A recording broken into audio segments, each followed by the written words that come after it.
언제나 필승! 네, 반갑습니다. 필승입니다. 자, 이번에 분석해드릴 기업은 DO입니다. 자, 디지털 덴티스트리. 네, 그러니까 치과 관련된, 임플란트 관련된 기업들의 주가가 상당히 오랜 기간 소외되어 있습니다.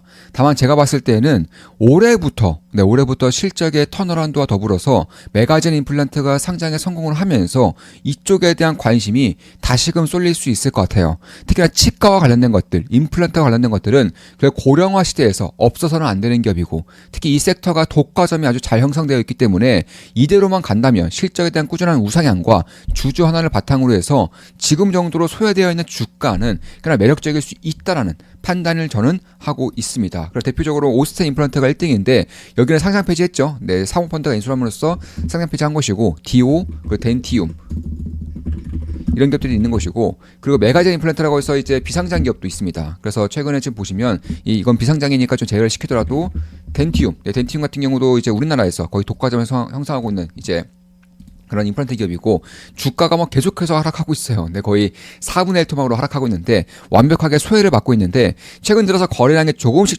나오고 있습니다. 제가 봤을 때는 실적의 성장과 더불어서 뿐만 아니라 이제 메가젠 임플란트가 이 시장에 상장을 하면서 이쪽에 대한 관심이 다시금 올라올 수 있을 거라는 생각을 개인적으로 하고 있어요. 그리고 제가 이번에 분석해드릴 기업은 바로 디오입니다. 디오도 마찬가지죠. 꾸준하게 하락을 해오는 과정에서 최근 들어서 거래량이 조금씩 실리면서 어느 정도의 관심을 받고 있어요. 저는 이러한 시그널들이 결국에는 만약에 실적에 대한 턴어라운드와 더불어서 시장에 대한 관심이 조금씩 올라오는 거라면 지금부터는 관심을 가질 때가 되지 않았는가, 개인적으로는 그렇게 보고 있습니다. 그 이유에 대해서 핵심만 딱딱딱 추려서 분석을 해드려 볼게요.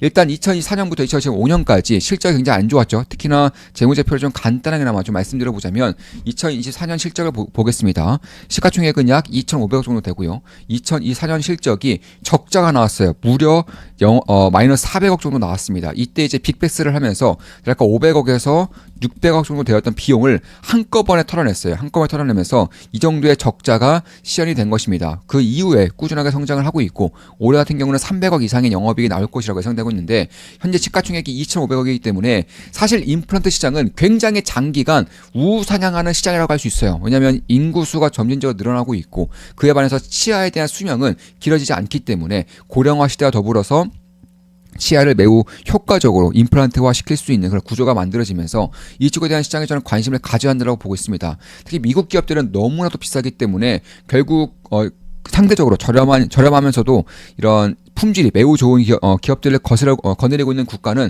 한국과 중국밖에 없어요. 근데 중국 같은 경우도 여전히 한국에 비해서는 기술력이 딸리고요. 심지어 중국 내에서도 중국 기업들의 임플란트를 믿지 않아요. 네. 그러니까 중국인들도 중국 기업이 아니라 한국 기업들의 임플란트를 심으려고 한다는 것입니다. 어느 정도의 그런 지불 능력이 있는 그런 개인 같은 경우는요. 그래서 그런 것들을 감안했을 때에도 이쪽에 대한 관심을 꾸준히 가져야 한다. 특히 최근 들어서 거래량이 조금씩 올라오고 있고, 뿐만 아니라 디오 같은 경우는 매각에 대한 의사가 꾸준하게 들려오고 있기 때문에 그런 것들을 본다면, 그리고 매각하기 위해서는 기업에 대한 가치를 띄워야 되는 것이고 시가총액에 대한 띄워야 되는 것이기 때문에 그런 것들이 올해부터 발생이 된다면 결국 실적에 대한 성장과 매각에 대한 의지, 그리고 주주 환원책들, 그리고 시장에 대한 관심이 조금씩 올라온다면 이쪽에 대한 시너지 효과가 저는 결코 작지 않을 것이라고 생각을 하고 있는 것입니다. 저 같은 경우도 이제 디오는 투자를 진행하고 있고, 최근 들어서 투자를 진행하고 있습니다. 따라서 매수매도 추천 리딩은 아닙니다. 참고하시면 되겠습니다. 따라서 결국 디오 같은 경우는 재무 구조를 완벽하게 바꿨어요. 2004년에 빅베스 한 600억 정도를 빅베스를 함으로써 비용 처리를 함으로써 400억이라는 적자 시현이 됐지만 그 이후에 꾸준하게 실적이 성장하고 있다라는 거 뿐만 아니라 디오나비라고 해서, 그러니까 디지털 덴티스트리, 그러니까 디지털 기술을 통해서 임플란트를 매우 쉽게 그리고 매우 효율적으로 심을 수 있게끔 하는 서비스인데, 사실 지금까지는 임플란트 시장에서 디지털이라는 단어가 그렇게 어울리는 단어는 아니었어요. 왜냐하면 대한민국 의사들이 혹은 치과 의사들이 기술력이 너무나도 좋았기 때문에 굳이 디지털의 힘을 빌리지 않아도 되었기 때문에 그런 것인데, 최근에 치과 의사가 되는 분들은 이 디지털 덴티스트가 없으면 상당히 좀 어려움을 겪고 있다고 합니다. 그리고 임플란트 자체가 어디서 배울 수 있는 것도 한계가 있기 때문에 본인이 직접 환자들에게 시험을 해가면서 실력을 키울 수밖에 없는 것인데, 지금 지금 신입들, 신규 치과의사들 같은 경우에는 이런 것들이 상당히 어렵단 말입니다. 그래서 디지털의 힘을 빌려서 매우 효율적이고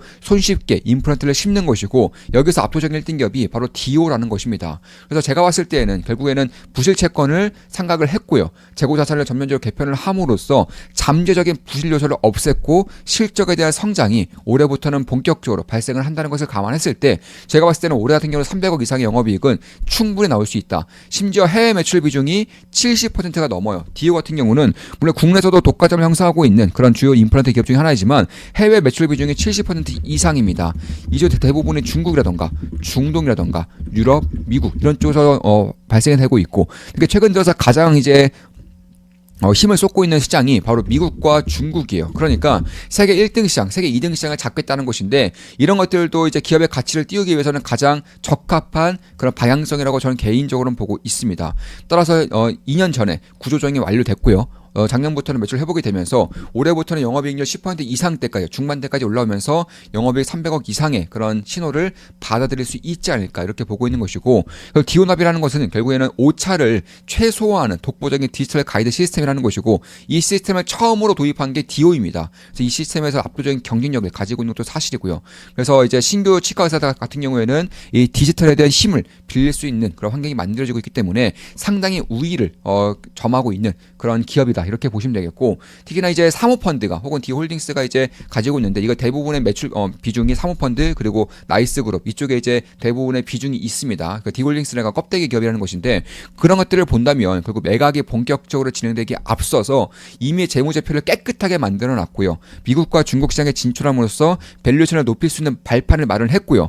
심지어 이제 올해부터는 실적에 대한 성장이 발생할 것이기 때문에 매각이 올해부터는 본격화될 수 있다라는 거. 참고로 디오 같은 경우는 이미 수차례 정도 매각을 진행하려고 했었고, 최근에 이제 실패를 하다가 지분 매각, 그러니까 지분 매각 정도만 성공한 것인데, 이런 것들을 이제 기업을 매각하기 위해서는, M&A를 통한 성장을 하기 위해서는 결국 기업에 대한 가치를 올해부터는 최대한 크게 띄어야 된다는 점에서, 그런 것들을 감안했을 때 저는 지금부터는 디오에 대한 관심을 가질 필요가 있겠다. 특히 안정적으로 실적을 성장할 수 있는 산업 내에 있고, 그중에서도 압도적인 경쟁력을 가지고 있는 기업이다 보니까 매수 희망자, 매입 희망자 입장에서도 상당히 좀 매력적인 그런 구간이 올 수 있는 환경이 만들어지고 있다는 것이고, 따라서 이제 디지털 통합 시스템이 구축이 되어 있으면서도 임플란트 시장이 꾸준하게 성장을 하는 과정 속에 있기 때문에, 뭐 덴티움, 디오, 오스템이 이제 상장이 되었으면 오스템도 같이 받겠죠. 근데 오스템은 상장이 안 되어 있으니까, 사모펀드 이미 매각이 됐으니까 디오가 이 오스템 임플란트의 뒤를 따라가려고 한다라는 것이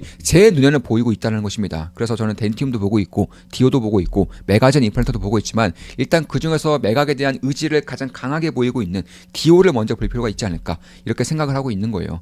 그래서 이제 결국에는 치아가 이제 하나도 없는 무치아 환자를 위해서도 이제 4-5개, 6개 정도 임플란트 식립으로 이제 전체 치아 기능을 완벽하게 복원하는 그런 디지털 기술을 가지고 있는, 거의 전 세계에서 유일무이한 그런 시스템을 가지고 있는 기업이기 때문에, 일단 밸류에이션 같은 경우 본다면은 올해 기준으로 영업이익 300억이 넘는데 시가총액이 2,500억 정도 되기 때문에 결국 폴더 POR이 내가 10이 안 된다는 거예요. 근데 보통 이제 임플란트 기업들의 POR이 최소 20이 넘습니다. 최소 20이 넘어요. 그런 데를 감안했을 때 상당한 저평가 구간에 있다라는 것과, 그 이유는 상당히 오랜 기간 소외되어 있다라는 거. 지금 보시면 코로나 때 저점하고 비슷해요. 근데 지금의 주가 수준이 코로나 때 저점 수준하고 거의 비슷합니다. 그 정도로 주가의 수준이, 소외가 상당히 오랜 기간 동안 지속되고 있다는 것이고, 다만 이제 올해부터는 실적에 대한 성장과 그리고 매각에 대한 의사가 이제 동시에 발생한다면은 이쪽에 대한 관심도 가질 필요가 있지 않겠는가, 이렇게 개인적으로는 보고 있는 것입니다. 특히 이제 그런 것들과 더불어서 이제 미국의 파트너십과 더불어서 중국의 이제 성공적인 대응 전략이라던가 혹은 이제 수익에 대한 극대화가 발생을 한다면 결국 실적에 대한 성장과 매각에 대한 의지의 표명과 밸류에이션 리레이팅이 가능해질 수 있기 때문에, 이 세 가지에 대한 시너지 효과를 지금부터는 관심 가지고 지켜볼 필요는 있겠다, 이렇게 개인적으로는 보고 있습니다. 따라서 디오에 대한 그런 성장과 그리고 매각에 대한 의지, 그리고 밸류에이션 리레이팅을 볼 필요가 있겠다고 말씀드리면서 방송을 마무리 짓겠습니다. 지금까지 디오에 대한 분석이었고, 앞으로도 좋은 분석, 좋은 기업 분석으로 찾아뵙겠습니다. 필승 구독, 알림 설정, 좋아요는 여러분들께 돈이 됩니다. 필승!